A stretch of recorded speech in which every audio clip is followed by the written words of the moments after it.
And good morning, everyone. It's your girl, Jeanette Smith. It's another fabulous morning. It is Monday, an opportunity to do all things new, a whole new week, a whole new day. So I'm so glad to have you all with. So glad to see you all coming in on Periscope. Hello across all the platforms. For those of you on my Facebook pages, good morning, good morning, good morning. YouTube, I see you. I see you. Periscope again, I see you all.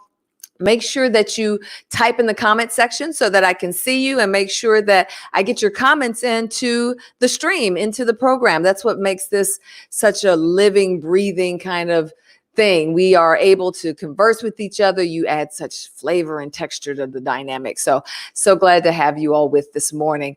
Today's topic, and I love it, even though I have to often be delivered from it.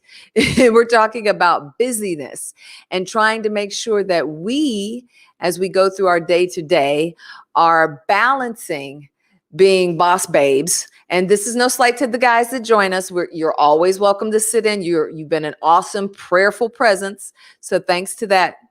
But for those of you who, we have to often balance this whole thing about being a boss babe and then also trying to figure out how to bring contemplation more to the forefront in our lives.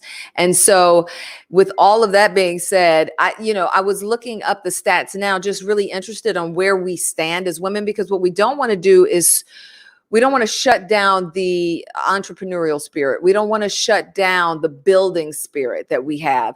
And Guidance Financial says that 27% of all small businesses or franchise owners are females. And that's fabulous. We love that. We love that.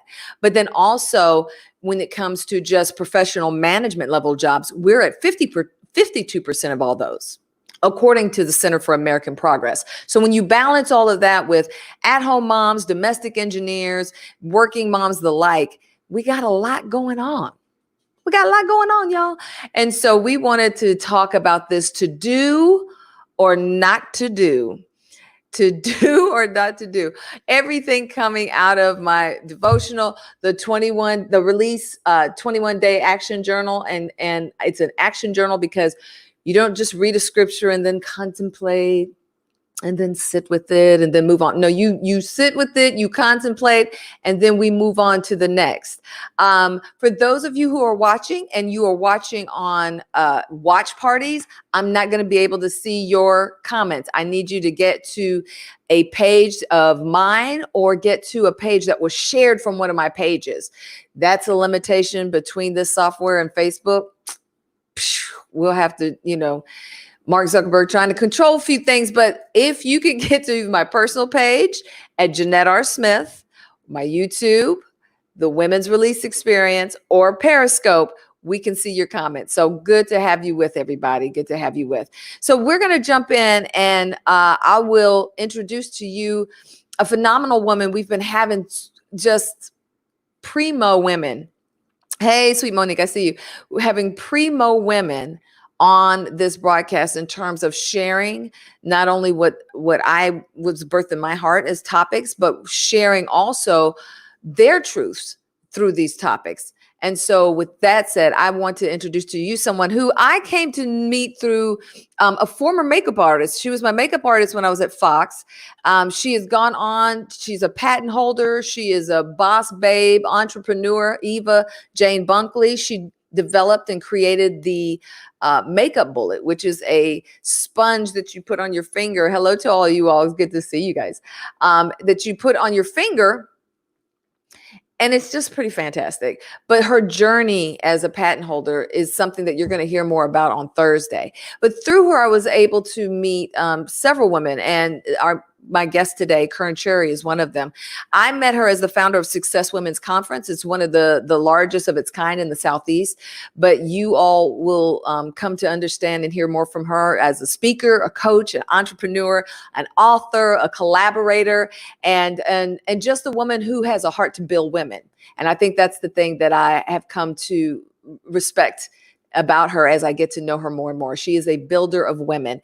And I love women that understand, that share their platforms, because they know that there's enough spotlight on God's stage for everybody to shine. So that is something that it's rare. And when you find it, you celebrate it. Hey, Lisa, come on, West Coast. I got to find some presents to send y'all for getting up early in the morning. Come on, West Coast. So would you all get your emojis together and just all your radical hospitality lined up so you can welcome with me my sister girl that's going to co-pilot with me today, Sister Kearn Cherry. Hello, beautiful. Hello. How you doing? Doing? And look, by the way, I'm not a morning person either. So, hey. Let me tell you something. I have had to become the morning person. I've had to. That's a whole nother devotional, girl. But I hear you. But thank you, because listen. Your smile is bright. Your cheeks are high, so we couldn't tell. You doing good. Look good. Sound good. Yes. Well, All right. we're glad to have you. Thank you all for welcoming her. Yes. So we are going to jump into it. I would love for you. I told folks how I came, to know about you. But why don't you introduce yourself by what God has allowed you to accomplish in your life? Okay. So first, I'm a speaker, coach, author, entrepreneur, and collaborator. I've been in business for over 23 years. I've been in healthcare for over 30 years. I actually am, as you said before, I'm the co-founder and director of Success Women's Conference, where we have over 1,000 women each year. And I'll mention later that we are taking that big conference virtually this year with some dates. And then I also am new this year, Power Up Summit. It will probably be one of the few live conferences that we have, but God has blessed me with the ability to plan and create conferences for over 15 years. And I also have a book coming out called Trailblazers Who Lead. There will be 29 of us sharing parts of our stories inside of that book, which comes out next month as well. And if you keep looking and checking me out, I have some other events. I'm celebrating my 55. Woo! And I'm gonna do it on with networking on Wednesday. I love to connect with people. I'm a big collaborator, so I'm gonna celebrate that by doing a Power Up Networking Wednesday, Zoom, and then I will also have mental health and wellness on at the end of the month, the 28th and the 29th, because we all know that one of the things that has been affected by a lot of people is their mental health. And we want to address that. We want to help people bring awareness to that and give them some options of how wellness can help your mental state. Absolutely. And so glad that is something that you are giving attention to, because, man, especially coming out of a pandemic, something we've never experienced before. Mm-hmm. I'm encouraging women to look at themselves under a different lens, because you might start exhibiting some behaviors, start coming up and realizing there's some mindset things going on that you never dealt with before. And it's because you're going through something you've never had to deal with before. Good morning from Atlanta. I see y'all. I see you, cousin. I see you. So we're in it now. Thank you. And this is what I love, Kearn. We have pastors, leaders, men of all type. Even though it's a women's devotional, they're so respectful. They come in, look, they get in where they fit in, and they make it an even better discussion. So yes, we love to see them coming in. So to do or not to do, I love that it worked out that this has ended up being your topic, and God has been doing that with each woman. Mm-hmm. How they get to that topic is only divinely orchestrated, because with everything you just mentioned, you do. Right. Let's talk about the busyness syndrome. What is your personal connection to the topic? So as far as to do or not to do, I've had to make some adjustments many times in my life. And last year after Success, that was one of them. And I know there's a question you're going to ask later, and I'll explain that. But I do stay quite busy. I am like you. I am a person who I'm better off as a person doing things. But one thing I've learned with the COVID is that I'm not running as much. So therefore I can focus on my gift. And Yeah. my gifts is building and creating events that are profitable. Yeah. So yeah, I can honestly tell you I do stay quite busy. And that's what we want to talk about today, you all, because I gave you the stats for where women are in the workforce as entrepreneurs and business builders, and as professionals and CEOs. But even with all and at-home mothers, because that deserves several certificates and a PhD behind their name. But what we want to make sure that we're doing is that we're thriving in all of our busyness, that there is a balance to it. And we're going to talk about the spiritual and the natural of that. And today's scripture out of the journal actually is our founding scripture for the Women's Release Experience. You all know I share it with you every day. So let's go through it one time for today's sake. And it comes from Psalm 46:10. Be still and know that I am God. And often we mistakenly think or have read that to mean be still, as we have said it in translations, but the Hebrew root of the phrase be still means let go. So it doesn't mean be quiet. It means let go. So release it, let go of whatever it is, and know that God is God in that circumstance and situation.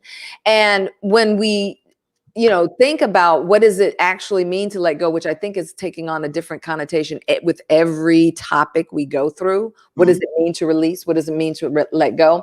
I began by sharing this in the journal, y'all. I said, every so often I experience these bouts of insomnia. Can y'all relate? I either go to bed and catch a second wind, or I end up going to bed way too late. My head hits the pillow, but my brain is flooded with to-dos that I didn't get done or need to get done. At that moment, I faced the stark realization that there's not nearly enough hours in the day to complete all those tasks. And when I reach the finish line I crossed today, it's going to become my starting line for tomorrow. And just a few hours, it seems the alarm's going to sound, and I'm going to have to tackle these things over and over again. And when I break that down, I had to think to myself, what is it I really want? All those to-do lists, all those things floating through my head. The question became, what is it that I really, really want? What I want is to get everything done, because my thought is if I get everything done, hey, y'all, I'll have peace. If I get everything done, then there's this sense of completion. If I get everything done, then I can rest. If this, then that. If this, then that. But as you all know, as soon as one thing finishes, another thing is birth. And so I wanted to start by asking you about what I laughingly call in the journal, this notion that we believe busyness is actually a spiritual gift. Yeah, the ability to multitask is what we like to call it, right? So that being said, when you sent me that scripture, I was like, okay, so what I can tell you what happened to me last year. Yeah.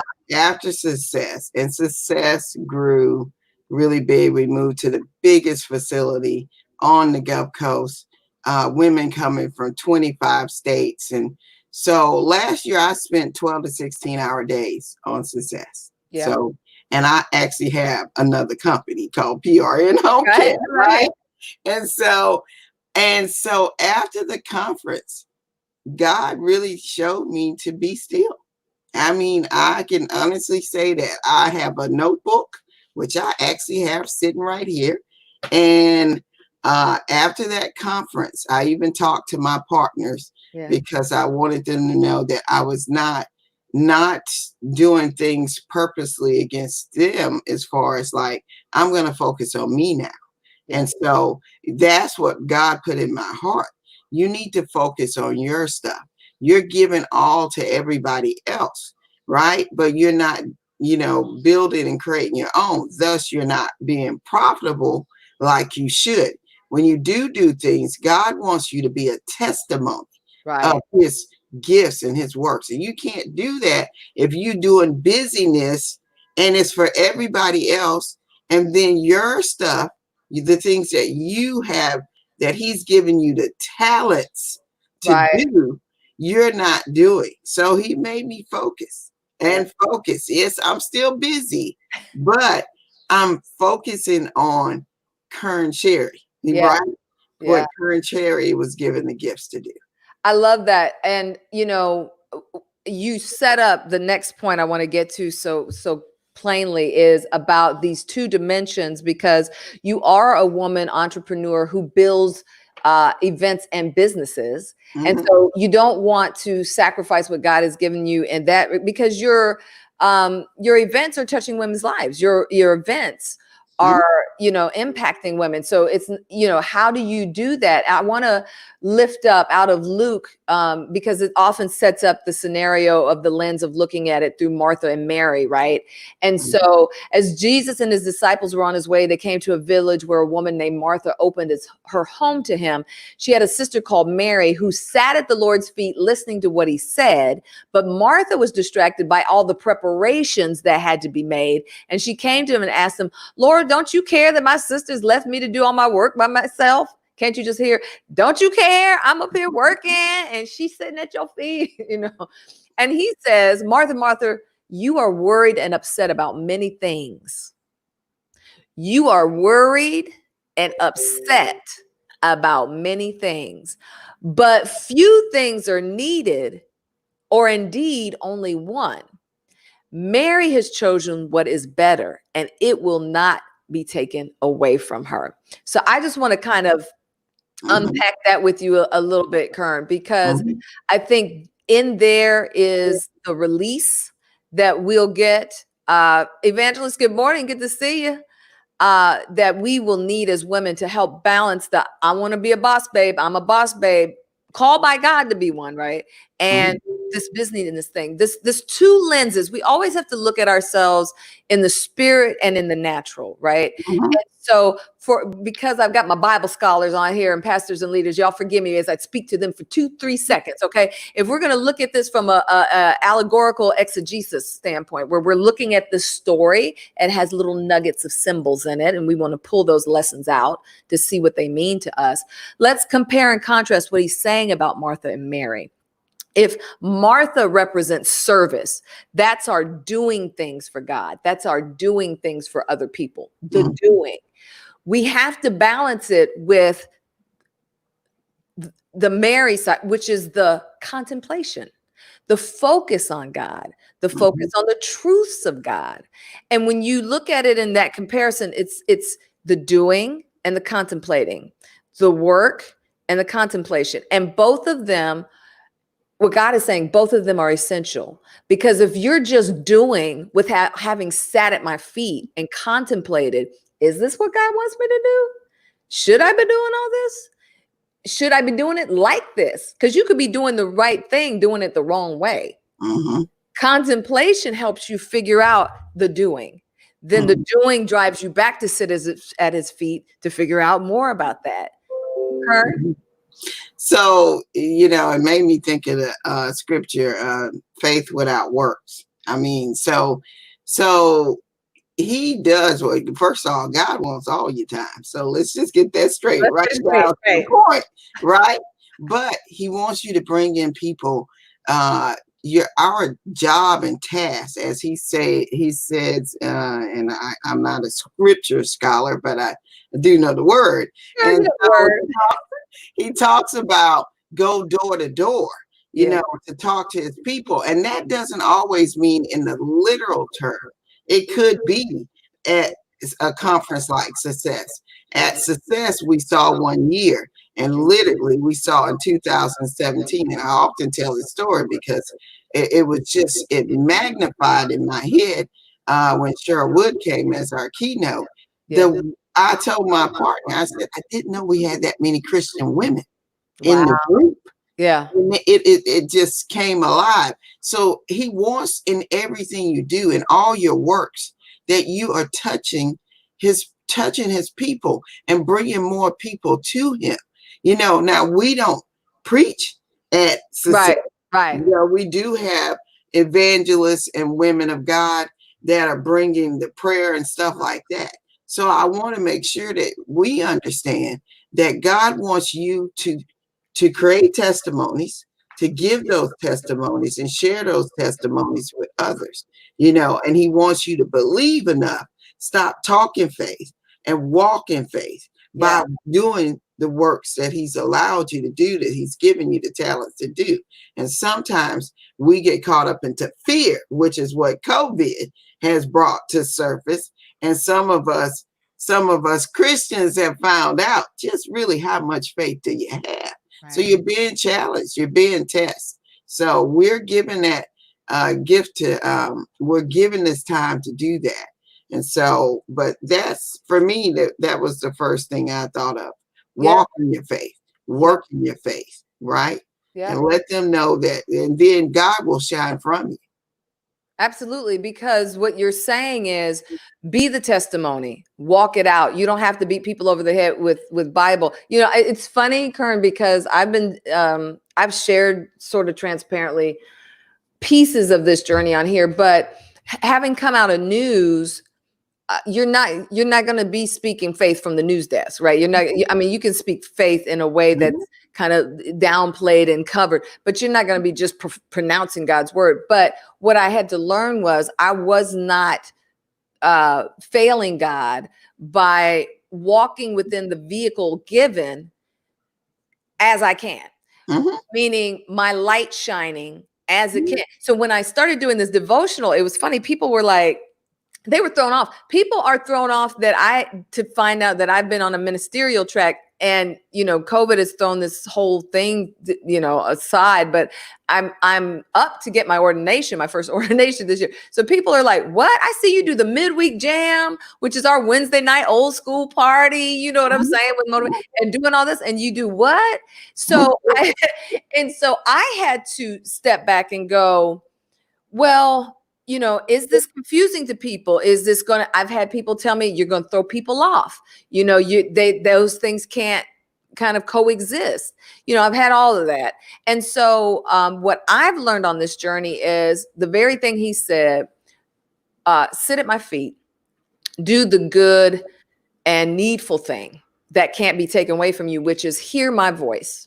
And that's what it was for me. You said COVID was the opportunity, right? And that's what it's been for me, because you inspired me to launch, you know, what had been small meetups and meetings into a more conference, you know, directed way. And whatever he says, do that. Whatever he says, do that, right? But I would never dare, nor would you dare, jump out there on something without having had the contemplation piece of that equation. And you want him a part of your contemplation. Ooh. You know, God says, come as you are, right? And it's said for a reason. I think sometimes we just interpret the Bible down all the way till we leave out people. He wants you to come as you are. And for the others, judge and be not judged. You don't want to be judging people so that the judgment now turns on you. Our job is, again, to bring people to the word. Once people get the word and they get it inside of them, and the word is God, right? So therefore, he begins to talk to them. You have led them somewhere to where God can actually talk to these people, right?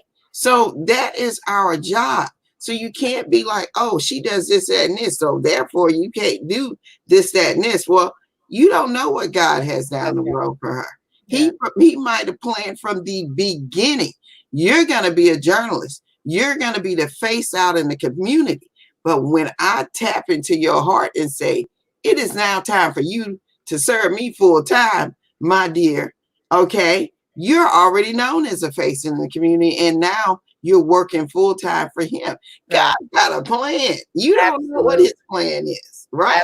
Absolutely. And I think that I hope that inspires other women who are often encouraged to only do this or only be that or fit into some sort of template, because God is always doing a new thing. And I believe he'll take every tool, as you said, every tool I have to create whatever that is it's supposed to be. Peggy, you love the updo. Thank you. The blonde bun girl came back.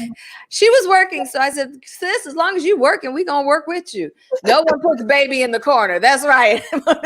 Nobody puts baby in the corner. I love that. That's hilarious. So let's talk about what to do, some tools, some tips. We're both coaches. I'll share some things that I've shared out of the book. Speak into and around them through your own experiences as well. But you know, one of the things that I like to tell people to do is, instead of doing a to-do list, make a not to-do list. I'm not going to do this. That's a good one. That is a good one. I am not going to do this. Let me tell you how that shifts your mindset, because we get, and Periscope, when y'all see me tapping my cheeks, it's because the people on Periscope are kissing my faces with their hearts. So thank y'all. I always want y'all to know I see you. I see you. I see you. Yeah, the not to do list helps shift the paradigm, thinking of got to get this done, get this done, get this done, get this done. Which can be a sign and symptom of something else. I won't talk about it till we get further down in the list. But when you do a not to do list, it helps you shift your thinking to, yeah, why would I do that anyway? I'm always trying to get people to their intention. Why? Why would I do that? Right. Why would I be doing this? Right.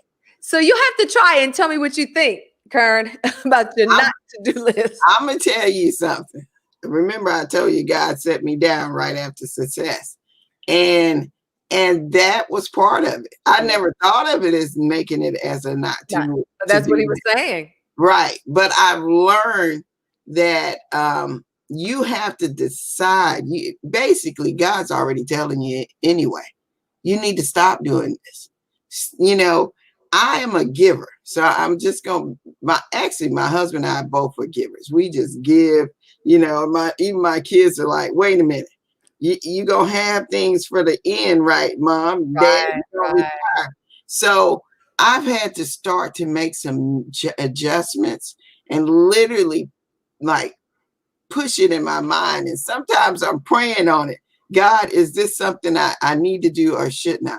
And I'm talking about not just things that you do, but also doing for other people. Yeah. Sometimes the busyness that we are dealing with has to do with we put other people's agenda on our to-do list, right?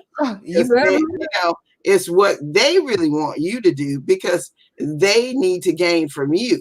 So part of your not to-do list needs to be that do the things that are essential to help you. Hey, sometimes we're always putting everybody first. And look, I am not saying I'm a caregiver by trade. I'm a caregiver because I have a mom that needs my help. Yeah. I have 3 children, all that stuff.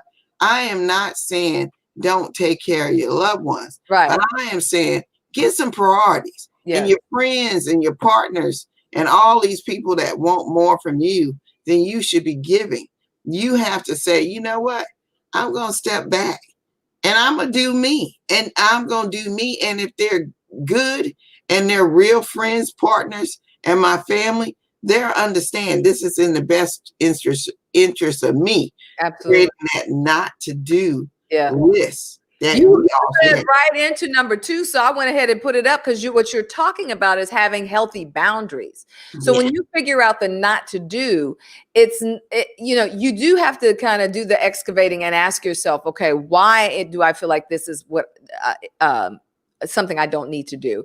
And it's funny when you sit and get quiet. Often the things we think it takes to get something done is something we came up with in our own mind. It didn't come from the mind of God. Because he's like, you're the one that want to run around and do that all day. I didn't tell you to do all that. If you listened to me, I would have told you to call her. You could have delegated that. She'd have handled that and you'd have been, you know, free of mind. So create healthy boundaries is what she's talking about. I heard you say clearly, be careful of other people's stuff. And I used to have this news director that had this on the front of his desk. Your F up is not my emergency. And man, that stuck with me. Ooh, that stuck with me. Your mess up is not my emergency. So creating healthy boundaries. Is this something I'm supposed to get involved with? Is this something that I'm, you know, that God purpose for me to, is this the cross I'm supposed to carry or not? And the only way you can reinforce how you get involved with things is to have those healthy boundaries. You got to teach people how to treat you and how to engage. Yeah, I'm going to say this, Jeanette. There was a quote somebody said to me recently or posted on my Facebook line. It said, Givers will always give, and takers will always take. Hey, come on. It is just inside of you, right? So you have to create those boundaries, because people, like I said, like myself, most people see me. I'm always bringing something. I'm always giving gifts. I'm always donating, all that stuff. And I'm going to continue to do that Yeah. in smarter ways, Yeah. and I give up my time and all that stuff. And so you have to have a real boundary, because, God's already told me, haven't I already sent you enough signals that you need to make some adjustments? Literally, I've almost died a couple of times. Jesus. And it's only because of him that I am still here, right? Yeah. In 2018, I had two losses of blood. At least one over 1.5 liters of blood. There ain't that much blood in your body. All right. And then I turned around a week later, I lost it again. So, but that was just another opportunity for him to say, wake up, wake up.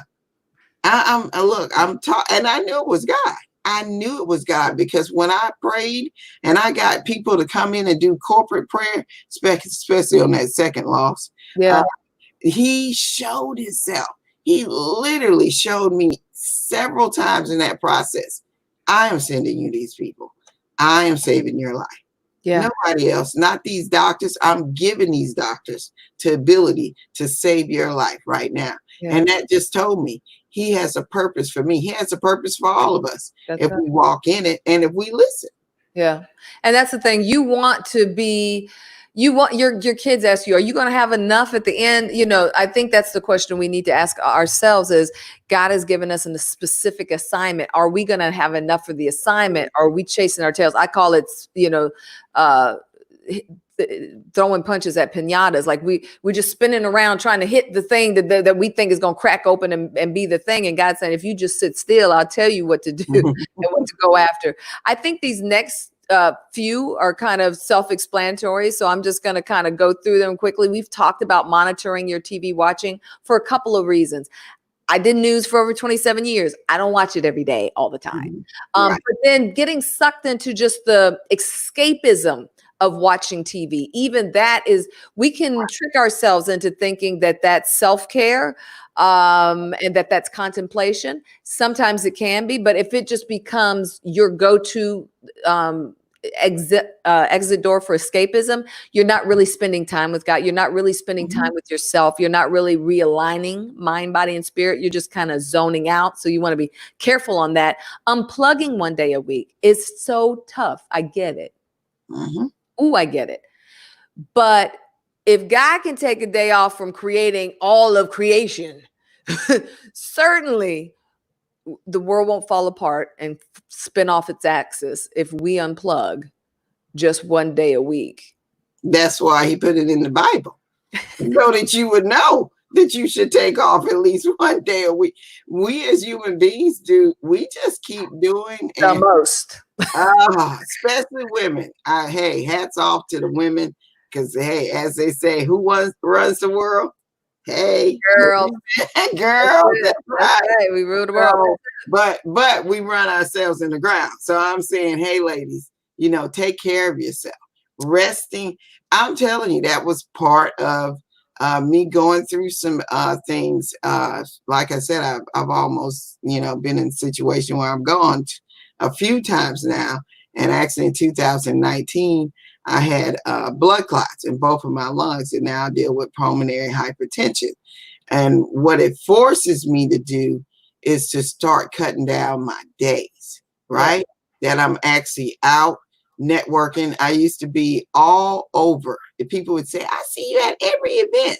Well, they don't anymore. But I use the internet to my advantage, but they don't, because you have to have rest time and build it into your week, not just your weekend. Your week, you have to build that in, but be smart about it. Don't.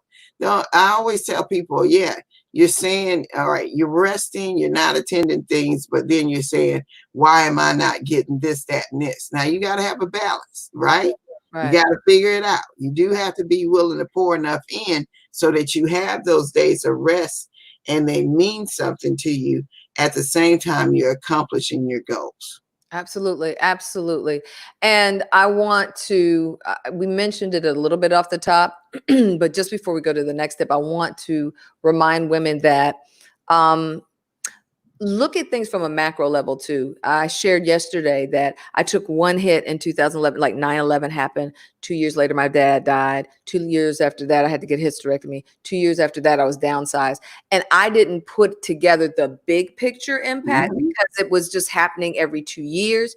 And I didn't even realize it was happening every 2 years until my pastor, like 8 years later, said, Wow. "You see, like all the impact, right?" So Right. that's why I'm saying to women now, don't underestimate the impact of what you're going to be like or feel like coming out of the pandemic, because we all went into triage mode. What do I Mhm. need to do? If you're a business owner, many people were impacted.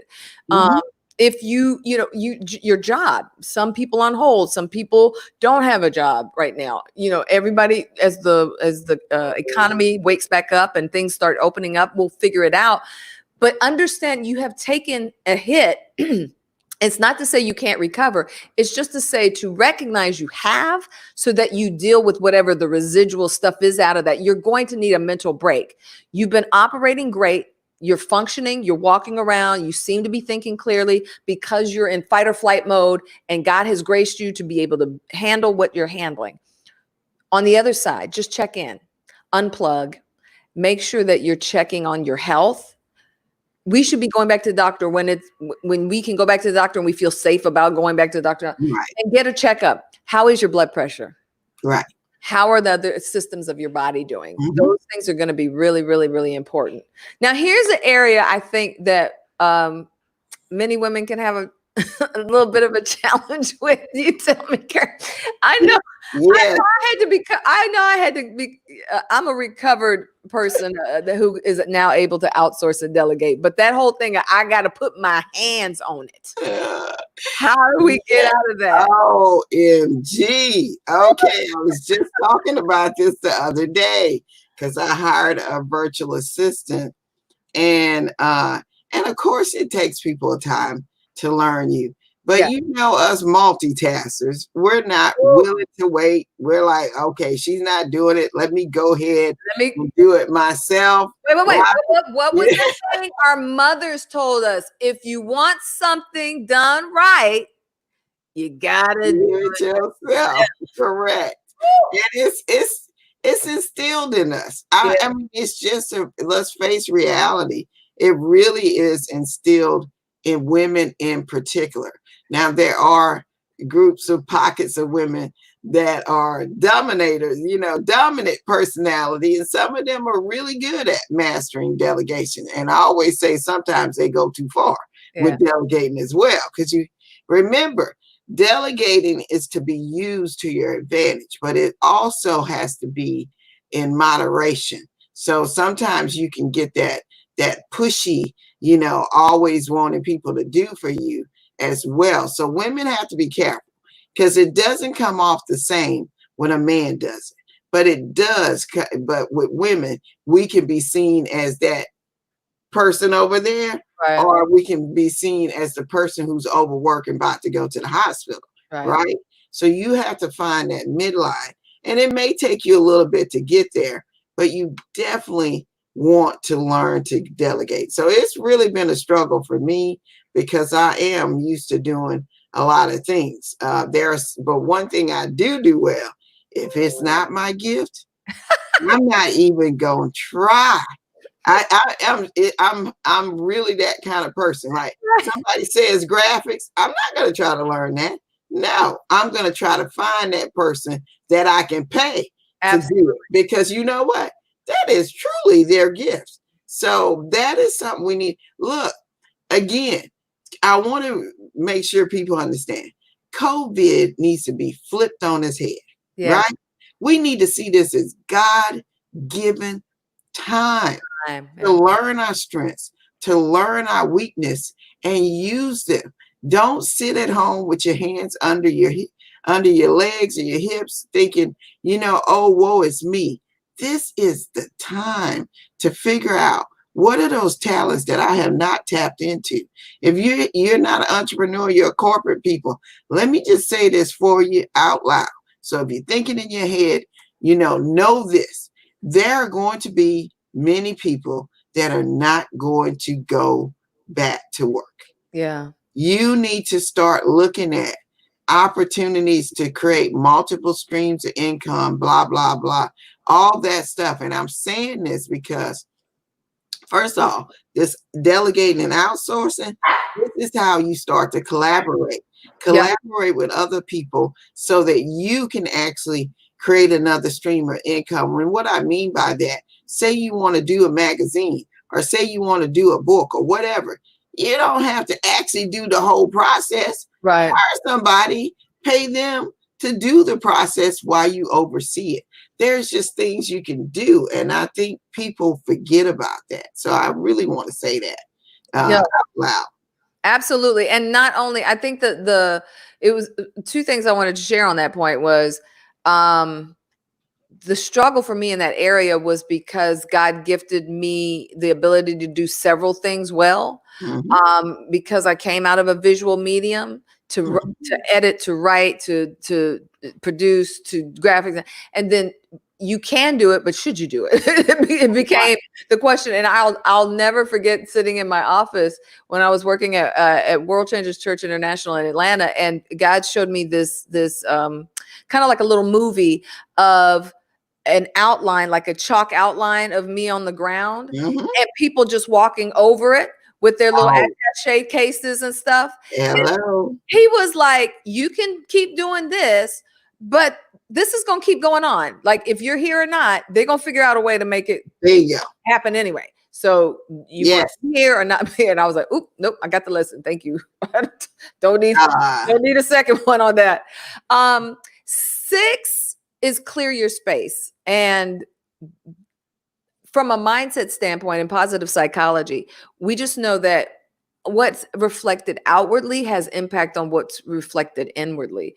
If you're in a space where you got a lot of clutter and a lot of stuff going on, it sends this type of vibration of energy to you through your eye gate. It's just like a lot of this going on, lots going on.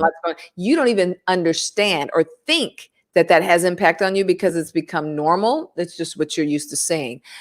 Clean one area of your room, clean your office, clear out one space that's just for you to kind of defrag and go and get clear, and see how that doesn't change and shift your breathing will shift and change. Your mindset will just kind of release this need to hold on to things. Because what happens is, if you're in an area of clutter, it starts triggering off other thoughts and ideas. So the more clear you can get your space around you, and I see y'all on Periscope, I see you, it resonates. The more clear you can get your space, the less your mind is triggered to be thinking about this to do, or what that reminds me that I just clear your space. Try it. You might like it. So look, and have you ever watched a cook in the kitchen? Notice they clean up their space before they start cooking, right? They are, and it's not. I know people think, well, they're just trying to make sure they don't pass on contamination. No, it's so that they can focus and know what they're doing and don't forget ingredients. And I said that earlier when I talked about right after my conference last year, success. I had to decide, find a balance. Now, I'm still doing success. Of course I am. But, the reality is I've decided that I needed to clear out some of the things I was focusing on that in order to go forward and focus on what I needed to do to be successful in life. And then God brought COVID, right? So for all of us who had all that, all those things going on, guess what he did?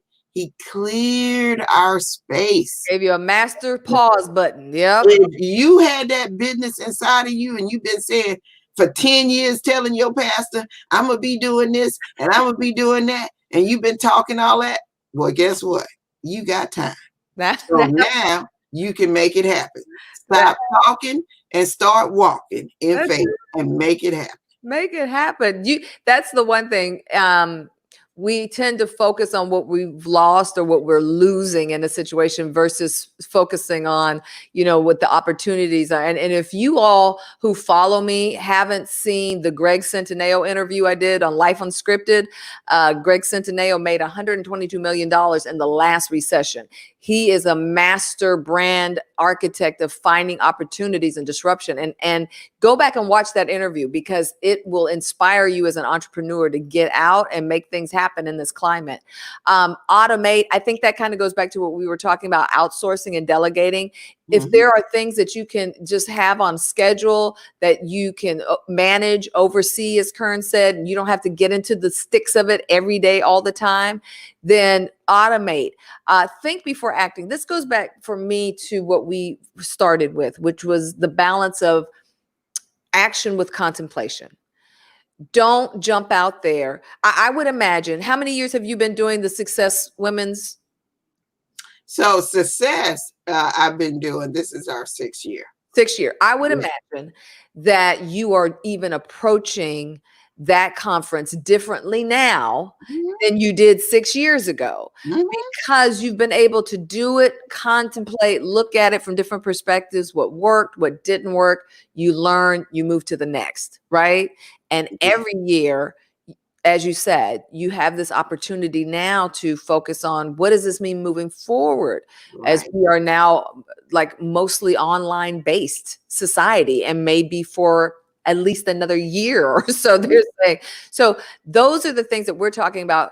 Because here's what's sexy. Let's just be honest.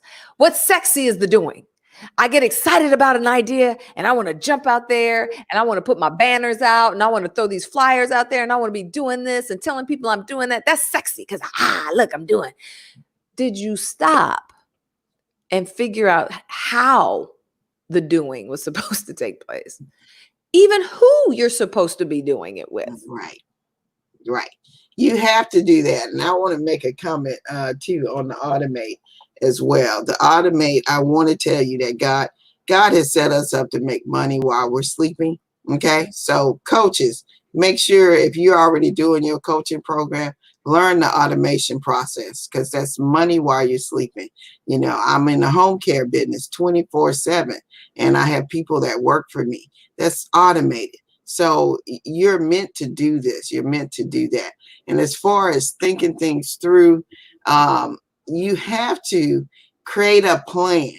When I'm coaching in my group coaching for my how to create a profitable event, right? The first thing is to make a plan. Right now is the time where you can create a visibility for yourself. And for everybody out there, you are a brand. You have a personal brand. Everybody, I don't care who you work for or whatever, you actually have your own brand. So I want to make sure people understand that you need to start thinking about that. In this God-given time that we have, it is time to increase your personal brand. But you need to make a plan. Don't just start putting stuff out in the what lasts forever now. Everything's on the internet. Right. You want to create a plan. And look, again, what I said earlier, you don't have to do everything yourself. There are ways to do things where you enlist people. Yes, you may have to pay some people. Don't be afraid to spend money, but it will be profitable for you at the end of the day if you do that by enlisting people. But the first thing you want to do is think it through by making a plan. Absolutely. Make a plan. Absolutely. And spending that time when we were talking about thinking and contemplation will help you with the plan. That's what's going to help you make the right plan. Consider the possibility that your busyness is selfish. And I'm going to say it like this. Women, how many conversations have you ever been a part of? You say, girl, how you doing? Ooh, girl, I'm good, but just busy. This is going on. Get to it. If you have ever been in that conversation, I'm not even going to ask you which side of the conversation you were on. I'm not even going to ask because I already know. We've been on both and sometimes the same time, one and the other. Oh, girl, just busy. Just had this going on and this is busy, busy, busy, busy, busy. And if we're not careful, busy, like we saw in the Martha Mary scenario, becomes our identity. Mm-hmm. It becomes who I am. Mm-hmm. And now listen, with all truth and honesty, y'all got real silent. I see y'all going into silent session mode. Y'all ain't fooled me. I know y'all. So it's all good. Y'all can sit and be just as quiet. Me and Kearn just gonna keep talking. But it is that thing. Yes, thank you for keeping it real, Monique. It is that thing where society values the busy in women. Busy does not mean productive. You better come on, Twana. Does not mean you're being productive. It just means a lot of energy is moving around in a bunch of different directions. It does not necessarily mean that you're getting anything done. Not only that, society has come to esteem women who are always busy, and we wear it as a badge of honor. Mm-hmm. I'm so busy.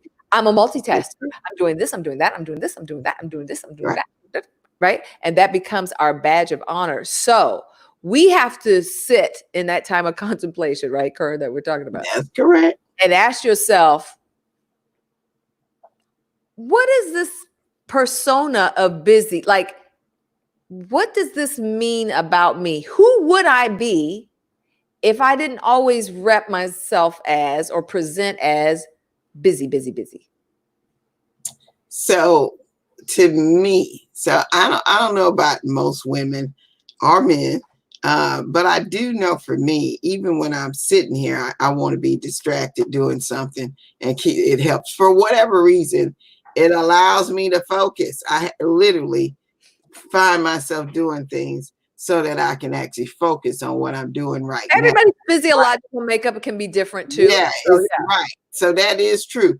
But during your busyness, make sure, and one of the things that I'm doing with my co-authors and trailblazers that lead, one of the things, because people ask me all the time, how do you do this and that and this, and they're not, look, everybody wants to pick your brain, right? Right. So what I have done is in the season and learning from the things I do, I decided as a giver, because I like to give, I make sure that I'm creating opportunities for them too. So a lot of times behind the scene, what you don't see is I may have sent them, to a podcast. It may have created an opportunity for them to be visible. Because one of the things you do want to make sure is that other people have a benefit in a good way from what you do in all your busyness that you do. And yes, how many times? Probably every day that you're saying, girl, I'm busy, I'm busy, I'm busy, right? But you need to be effective with it, and you need to set a time for yourself so you just don't drop one day, right? So it's important. Yes, a lot of us do enjoy actually being busy, to be honest, because one of my in my business clients will laugh and say something like, yeah, it's how are you doing today? Well, I'm vertical. I've actually seen many that are in their 90s still running a business, right? Because it makes them think, I am doing something. And on the men's side, let's just face it, when men stop working and they retire and they have nothing to do, some of them enjoy it and some of them just. Right. And I think that's the balance of a sense of purpose. It gives the impression of success. Yeah, I see you, Neil. We see you. We see you. I think there's a difference between being busy and working for the sake of vitality and for the sake of fulfilling God's purpose and assignment in your life. Mm-hmm. That I'll never touch in a bazillion years. Mm-hmm. My mother, who is in her upper age, she just retired from property management a year or so ago. Okay. she had like 15 houses she was managing for people and doing it well. But I saw that as a part of her vitality and thriving package. She enjoyed working with the people. Now, when it became too much, and she said, I've been doing this a minute and I'm ready to not be doing it anymore, then she let it go, right? Because you have to know, where is the line between I'm operating in purpose and I'm just spinning around to, one, feel better about myself because busy makes me affirmed or validated and significant, or busy gives the, as you said, Neil, the illusion of successful to other people, or those kind of things, or actually I'm on fire and busy for the things of God because this is a part of the passion and purpose he has given me for my life. And when you can distinguish between those things, because listen, I can't watch Kearn and see how she burns it, and say, well, that's the path I'm going to take. That's how I'm going to do it. Because I'm not gifted to do what she does. Likewise, she can't look at how I do what I do when I do. I'm going to do all that she does because she's not gifted in that way. And so that whole thing we always talk about women about comparing and competing, that's where you get in trouble. Don't let your busyness be birthed out of that, because you'll burn out. Exactly. That leads me to this last one, Kearn. Remove busy from your vocabulary. This is just the challenge. I always issue a challenge at the end of these action items, something for us to kind of walk away with. And after this one, you all, if you have questions, I want to give you the opportunity to ask any questions in the last couple of minutes that we have with Kearn. So if you want to do that, I'm going to put if you're on my page or one of my pages or one of the shares from my page, you're going to see a link come up. All you have to do is click that link. You don't have to be on camera. Let me just tell you, when you click the link, it's going to ask you, do you want your camera on or not? If you don't want your camera on, you don't have to have it on. Okay, you could just ask a verbal question, or you can type it in the chat if you'd like. Because we want to make sure that you get the benefit of this dynamic woman of God's mind over here. But the challenge is remove it from your vocabulary. See if you can describe what you're doing, your state of being, through another way, through another means. Words hold power. Yes. Our words, right? They say the power is in our tongue. In the tongue. Yeah. And so if I keep saying busy, then that's what I keep creating is busy. You don't want to be busy. You want to be impactful. You want to be productive. You want to be efficient. You want to be all these other things. You don't just want to be busy. So if we can try to eliminate the word busy out of how we identify ourselves, as how we manifest our persona for other people and how we show up.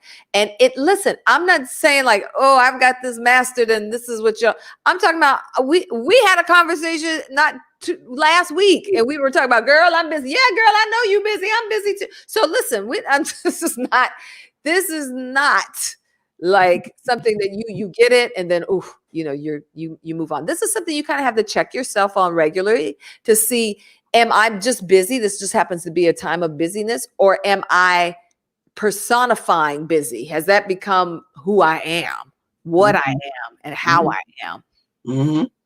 It brings me back to the statement I made early on when I said people thought I was everywhere and blah, blah, blah, and hitting every event, etc. And you're busy, right? And so I often tell people now when I talk about turning connections into collaborations, be effective with your connections.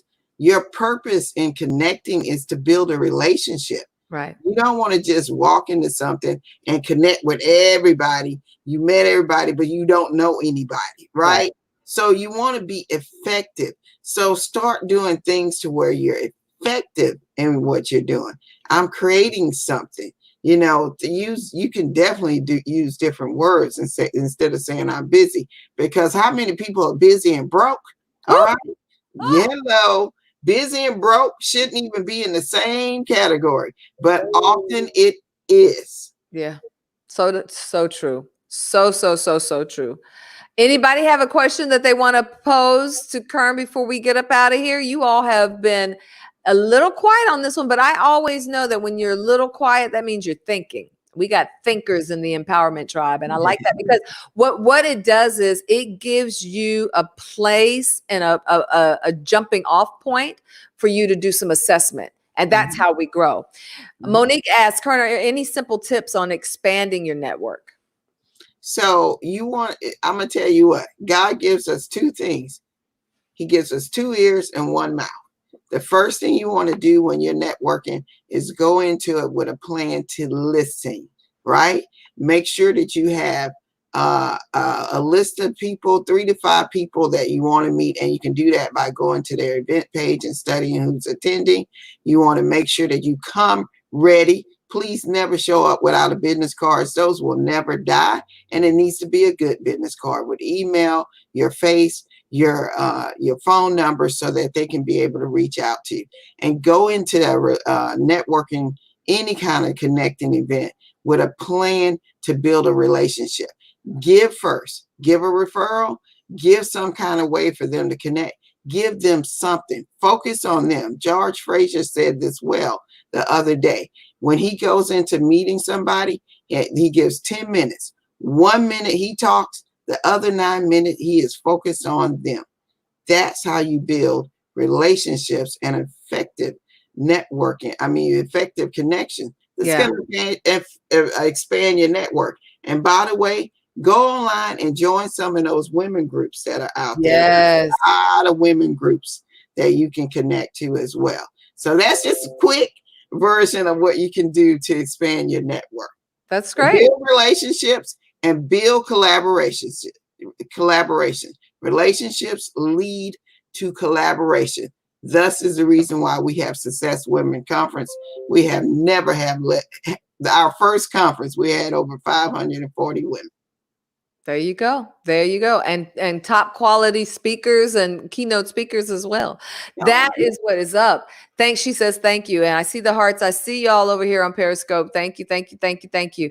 So if there aren't any more questions, I want to wrap up, and I'll sure that Kearn, you have this posted on your pages too. So as you'll be checking the comment section as well and be able to reach back to people. But we are so happy that you had the time in your very authentically busy schedule to be with us and to share some time with us this morning, even though you weren't a morning person. Girl, you did that like a champ.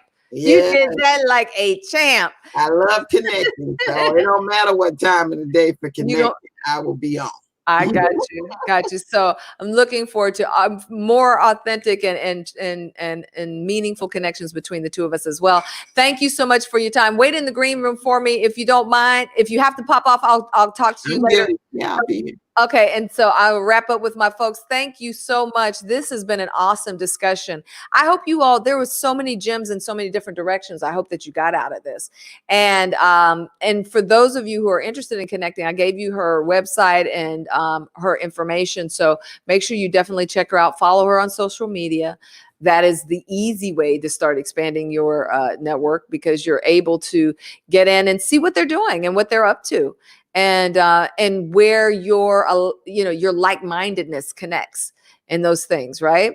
Thank you for the discussion. No, my pleasure. My pleasure. Appreciate you all being on. I love to see y'all coming over from Periscope. Thank you. Thank you. Thank you. It has its own little isness and energy over there. So I appreciate y'all doing that. This has been another great topic, and I want to encourage you to make sure you stick around for tomorrow. Tomorrow, I have my friend Toya Ignatius from World Changers Church International. She's a minister there over their women's ministry. We're going to be talking about one of my favorite conversational pieces, and it's about hard conversations. A lot of times in business and in our relationships, we tank it because we don't know how to have a hard conversation. So we'll run. We'll be passive aggressive. We'll do all this other kind of stuff instead of just hitting it head on and making something meaningful happen and taking some sort of real lesson out of the matter, right? Stephanie says yes. So make sure you join me for that. Toya I love her because she is just unbridled fire type like myself, and we're just going to get in and we are going to have a good time just talking about hard conversations, and not only having a good time, but giving you tools. My focus is that when you leave these discussions, you can actually practice this. That's why I go back and look at your comments. If you notice, you're like, oh, she liked I go back and I look at every comment, and I look, those of you who email me and stay in touch with me through my website, you all let me know, hey, this worked. Thanks for that. We've had some great breakthroughs this last week. And I really believe it's because we are more than halfway through the 21 days.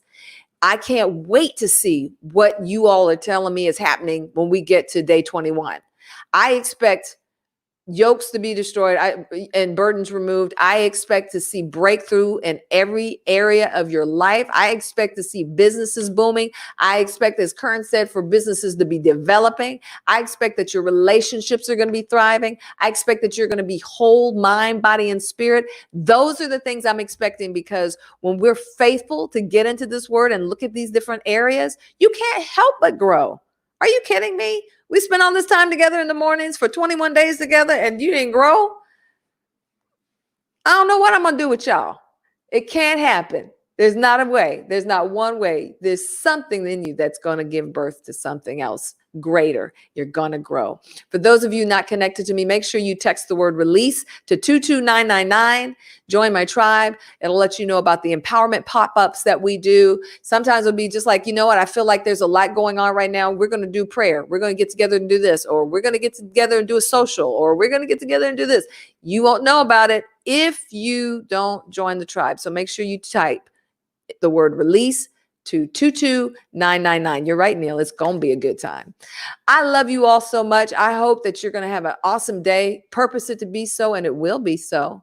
Go out there, conquer it with faith, with fearlessness, and whatever is not working for you, thank you, Coaching Well. I feel like they are. Appreciate that. Whatever is not working for y'all, look at my lips. Release it. Whatever is not working for you, release it. I promise you there's something better on the other side. I'll see you tomorrow morning at 10 a.m. Eastern Standard Time. Love you to life. Bye-bye.